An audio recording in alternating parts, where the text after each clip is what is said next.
Once upon a time, there was a little girl who was asked by her genetically similar caregivers to remove some solid waste that had been accumulated by her and the other humans of similar genetic makeup that resided in the location where the little girl kept all of her stuff. This request posed quite a problem. For starters, most of the waste that needed to be moved to another location did not break down into simpler chemical compounds within an expedient time frame, when compared to the frame of reference typical for our little girl. It should be noted that Homo sapiens have a very short lifespan that consists of around 79 rotations of their home planet around a ball of plasma, which, in the grand scheme of the particular collection of elements that were first attached to each other around 4.543 billion rotations before our little girl was around, is a very, very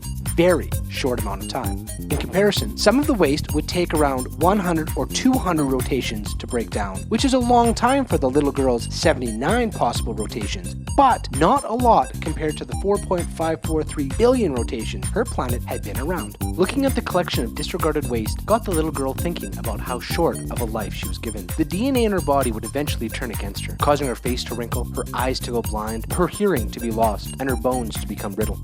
All this in a shorter time frame than it would take this long cylinder that houses a foamy dessert topping to break down into simpler components once disregarded. Which seems very unfair to know about such a vast galaxy with billions of places to go, but not having the mortal husk to even experience all that one little ball of dirt rotating around a ball of plasma has to offer, let alone a huge galaxy. Which neatly brings us to the little girl's second problem. Because life is so short in relation to the universe, and with the little time she does have, if used properly, is still not enough time to experience even half of the potential experiences her current slice of reality has to offer. Spending any time to pick up the waste, open a portal to a much vaster world than she currently is in, and then place the collection of waste in a predetermined place seems to be a very wasteful thing to do, because that time could be used for a myriad of other things, such as learning a language that died out hundreds of rotations before the little girl was conceived, yet would help her with her science lessons, or testing the theories of quantum physics by trying to unobserve a wall, or even sitting down and organizing her expenses would be a more stimulating and enjoyable use of a limited amount of time compared to moving the collection of waste from one place to another.